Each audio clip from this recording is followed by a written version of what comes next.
Good morning. So it was actually pretty warm last night, and I'm in the canyon with the spring, and normally I thought it would be cold here, but it was warm and quite a bit warmer than I'm used to. But I think that's just largely due to the weather. Yesterday was a pretty warm day. So, anyways, I'm sleeping underneath the tarp shelter, and I have the half-size, oh, can you see? Half-size sleeping mat I cut in half yesterday, but my feet did not get cold on the ground without even a sleeping pad underneath them, so that's nice. Also, I slept on this is a Millbanks bag. This is for filtering muddy water, but I just stuffed it full of like socks and other soft things and used it as a pillow. So that's a new thing I'm doing. And sunrise probably in about 15 minutes, so I'm gonna get up and go out and get ready for sun gazing and qigong and all that stuff. Also, totally quiet, like entire night, like no sounds at all, right? And this morning there was some sounds from birds, like coming down to get a drink at the spring, but other than that, doesn't seem like there's a whole lot of activity here. So anyways, I'm gonna get to and go find the sun. You can see my water didn't even freeze. That's like the first time I've seen that in months. Well, I found the sun and I got the solar panel up as soon as possible to start charging the USB battery. And it's way colder out here. I'd guess it's at least 10 degrees colder, even sitting here in the sun, right? My hand is really cold, but I slept in the canyon last night. I didn't even put my gloves on, so pretty interesting. So now that I'm in sun range, I'm also in cell phone range, so I took a moment to check my messages and stuff, and I feel kind of overwhelmed because there was a lot of stuff to reply to. And every single thing that you send me, I like getting messages and I like getting questions, but also keep in mind that every single one is basically a homework assignment for me. So general rule of thumb, please, if your question can be answered with a search engine, please use that. And I have a hard time reading paragraphs of text, so if you're going to send me a message, like it's nice that people want to tell me about what's going on with them and stuff like that, but it takes me a long time to read that, and it is physically uncomfortable. So like I just say, like, in the future, right now I read those things, but in the future I'm probably going to skip them, right? Just because I'm not going to have time to go through all of it, and it is actually physically uncomfortable for me to read that. So if you're going to contact me, please be direct, to the point, and ask questions which you weren't able to answer through other means. You can also search my website for some answers, like what do you do for this? Well, search my website for that, and I might have already made a video on it. So just thought I'd mention that. I'd say that I am more like, I feel better about helping people with things if they've given me a donation, right? But people who like to continually send emails asking questions over and over and over and over and over again, and they've never once even donated to me, it just seems kind of rude, to be honest.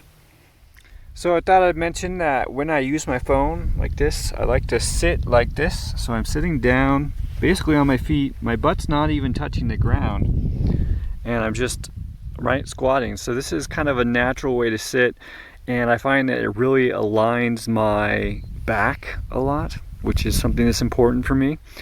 So, and I find it to be really comfortable, especially once you get used to it and you've done it for a long time. If we had been doing this our entire life, this would be pretty much the most comfortable way to be sitting. So one thing I'm working on right now is basically setting it up so that I can create a video and publish it to as many places as possible with as little effort as possible, because I'm getting to the point where I kind of like making multiple videos a day, but if I have to upload it individually to each place, then if I'm doing 2 to 3 videos or even more a day, that's basically my entire day spent looking at the screen, which I would like to avoid. So I just want to give a heads up to folks that it looks like the places I'm going to be able to do this on are, of course, my website. I already have that set up so that it automatically publishes to that, and that's hosted on IPFS. And then which is a decentralized, uncensorable, mostly uncensorable file system. So by going to my website and using a browser like the Brave browser, you're actually helping to host my website.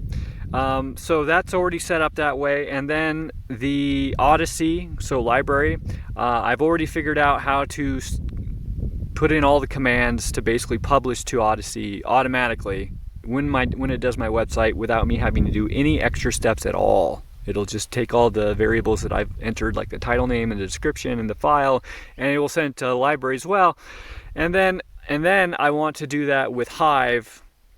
And so I think it sounds like DTube allows that. I don't know the details on that. 3Speak, I asked them, but they didn't reply. And D2 did reply and was being helpful, so I'll probably go with the DTube route. But DTube will post to hopefully Steam, Hive, and Blurt, and also the DTube thing. So that's a nice benefit of that. So anyways, I don't see it progressing beyond that. I don't see Brighteon adding a way to add a video through a command line or BitChute or anything like that. So if you're not on my website or my email newsletter, or Hive or Odyssey, then I think you're just not going to get all my videos. I'll probably send videos to BitChute maybe a couple times a week once I get all this figured out. But I just give you a heads up. Like if you really want to be following me and making sure you're not missing anything in the future, if you're on BitChute or Brighteon, you're not going to get my other videos or any other place, right? So, anyways, that's just a heads up on that. So it looks like I'm going to have some mail, so I'm going to go pick that up today. So I've already walked a lot of the way out, and I'm stopping at the campsite from several days ago so we can pick up that stuff we left behind. So the other half of the sleeping mat that I cut is still here, as is all the food containers. There she is. Oh, there she is, sitting here waiting for me. I wonder when I'm going to go on an adventure with her. And here's the apricot tree. You can see it's actually starting to bud. Zoom in there. There you go. Okay, we got quite a haul today from the mail. First of all, we got a donation of an 8-pound bucket of coconut butter, which, as you know, is my most prized possession. This is like receiving gold coins in the mail, and we'll be burying this guy sometime soon. Let's see, what else did I get? I got a bunch of seeds. So I haven't even looked through these yet, but I made a request for seeds and someone sent me them. And basically, I'm going to be working with the farmer on this farm to determine which ones he thinks would work best here. And then the rest of them, and also ones that we think might work really well, will go out into the spring areas, right? So there's multiple spring areas that we're thinking of developing out, bringing the water out, and also planting lots of edible food out there. And ideally, a lot of this will be perennial stuff, which will last multiple years, but also we have to be worried about this year a bit because I think we're going to have food problems. So we got 2 things of bunching onions. Let's set this over here. We got turnip purple top globe. We got beets, Chioggia. More beets, cross bee Egyptian. Peas, drought-proof Wando. That sounds cool. Beans, bushel, shell OG. Nice. And then beans, yard long, black seeded yard long. Cool. Awesome. That'll be exciting, and I hope I'll make videos about planting those. And I think someone else mentioned they were thinking about sending seeds, so we'll do those too. And then they sent a box of, this is basically tubers, so it's like dirt with the actual, root, right? And there's multiple roots in here. So I think the farmer's gonna plant them in little pots, and then we'll decide what to do with them. We might split them 50-50 between the farm and out there at the springs. So, all right. Wait, is there anything else? Okay. Thank you very much, by the way. Oh wait, there's more from the same person. The same person sent me a pine phone. A pine phone, right? This is like the thing that I most wanted, but I could never justify getting. They had bought it for themselves, and it just never became something that they really ended up using. And you know, they just kind of wanted to support the project, and so they sent it to me, and as a donation, you know, which is super awesome, and I'm super excited about it. So, anyways, here's the pine phone. It's bigger than I thought, right? It's like a kind of a big phone, and they came with the case and a screen protector, so that's awesome. And then the back comes off. I already have it half off so that it'll be easy-ish. Okay, there we go. Removable battery, right? So we can buy more batteries, multiple, right? We could buy a whole stack of these things and know that we're never going to run out, and we can always continue to use this computer here, right? With most phones, eventually the battery's going to die and it's stuck in there, and you have a computer which can't really be used anymore. So it has an SD card slot and a SIM card slot, which means that it can be used for connecting to radio towers, though I don't think I'm going to do that. Well, we'll see. We'll see what I'm going to do. But also, I think one of the coolest things is this right here. This is like a circuit board with 6 circuits on it. And the first one is, and basically allows you to turn on and off power to these things. So the first one is a modem, which is the radio that talks to the cell towers. Wi-Fi and Bluetooth is number 2. Microphone is number 3. The rear camera is 4. Front camera is 5. And 6 is the headphone jack. So I can control the power to all of these things. So if I'm ever, even if I've really secured this thing and I just want to make sure that it's not broadcasting, I can turn off the modem and I can turn off the Wi-Fi and Bluetooth, and I'm golden. So, and it's my understanding that with these, unlike with an Android, the radio card doesn't actually have direct access to your RAM, you know, bypassing your actual operating system, which is true for Android. So anyways, I'm looking forward to getting this thing up and running. There's multiple operating systems I can run on it, and I have to just figure out which one I want to use. So I'm probably going to experiment with different ones. So thank you to the people who donated these wonderful things. So I'm cooking some popcorn while I'm here on the farm.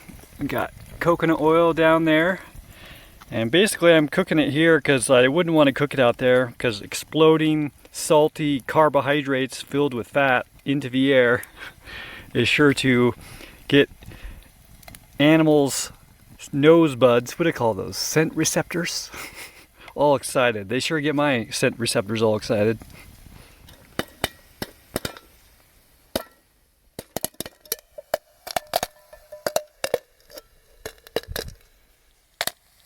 Yummy.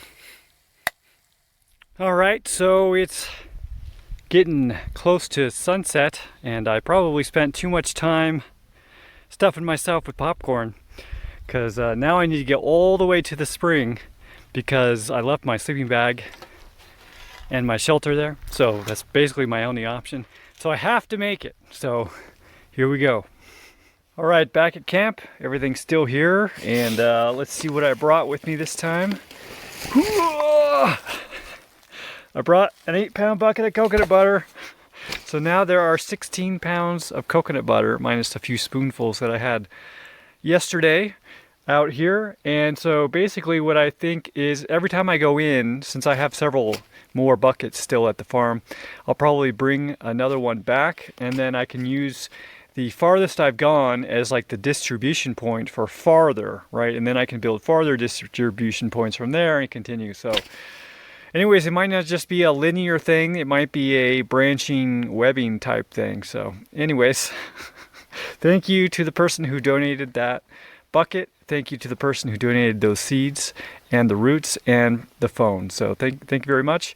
And tonight I'm playing with the idea of not using my winter sleeping bag. It was fairly warm last night. I think it's going to be the same temperature today. Something about this canyon, I don't know, the fact that there's water, you know, running a couple feet underneath me, which maybe helps it keep from getting too cold. I don't know, but I'm going to start the night sleeping with just my summer sleeping bag, and then, you know, I'll have the other one ready for me when I get cold. When, if, you know. Anyways, you're going to have to wait a whole 24 hours before you see what happens there, but I'll find out sooner than you will. So anyways, that's this adventure. I'll see you guys next time. Thanks for watching. If you like this video, please consider sharing it. If you'd like to help me out in a more substantial way, you can learn how to do so at cahlen.org/gift. And if you'd like to have a one-on-one conversation with me, whether publicly or privately, you can learn how to do so at cahlen.org/one-on-one. Thanks again for watching.